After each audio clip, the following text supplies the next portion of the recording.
नमस्कार, मैं तरुण प्रताप सिंह और आप देख रहे हैं हिंदुस्तान की इलेक्शन स्पेशल सीरीज 22 का बाहुबली कौन। डालते हैं एक नजर आज की चुनावी खबरों पर। सबसे बड़ी खबर उत्तर प्रदेश के छठे चरण के मतदान को लेकर है। आज चुनावी प्रचार थम गया है छठे चरण में, जहां उत्तर प्रदेश का मतदान होना है। 3 मार्च को पड़ेंगे वोट, तो वहीं 10 मार्च को आएंगे चुनावी नतीजे। योगी आदित्यनाथ सहित तमाम बड़े नेताओं के किस्मत का होगा फैसला। आज की कवर स्टोरी में हम जानने की कोशिश करेंगे कि जिन इलाकों में 5 फेज में चुनावी मतदान संपन्न हो गया उत्तर प्रदेश में, वहां का वोटिंग ट्रेंड क्या कुछ बता रहा है। दूसरी खबर भी उत्तर प्रदेश के बलिया के रसड़ा से है। रसड़ा में आज रक्षा मंत्री राजनाथ सिंह की जनसभा हुई।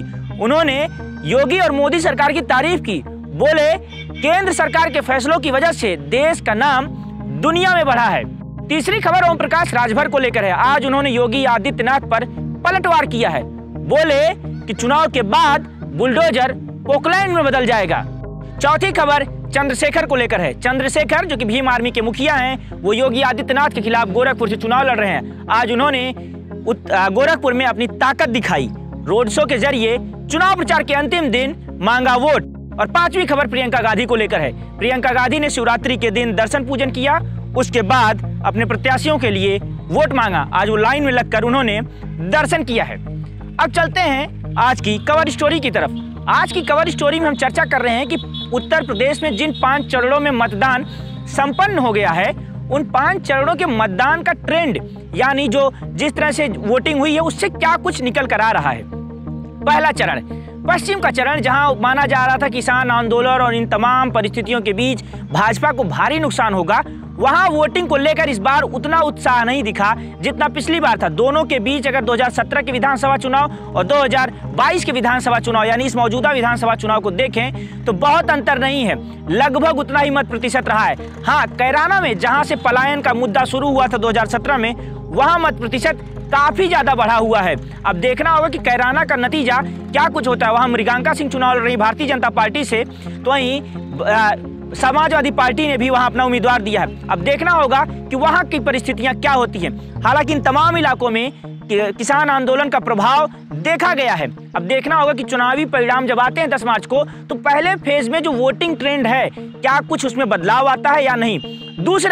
दूसरे फेज में भी वोटिंग ट्रेंड में 2017 की तुलना में बहुत परिवर्तन नहीं देखने को मिला है। रामपुर में भी जितना पिछली बार 64% के आसपास मतदान हुआ था, इस बार भी 64% के आसपास ही मतदान हुआ है। हालांकि स्वाल टांडा की विधानसभा सीट, जहां से आजम खां के लड़के चुनाव लड़ रहे हैं, वहां भारतीय जनता पार्टी ने पूरे चुनाव को रोचक बनाने के लिए अपना दल से प्रत्याशी उतारा। और जो प्रत्याशी हैं वो वहां के रामपुर के पुराने राजघराने के वंशज हैं। ऐसे में वहां की लड़ाई थोड़ी रोचक हो गई है।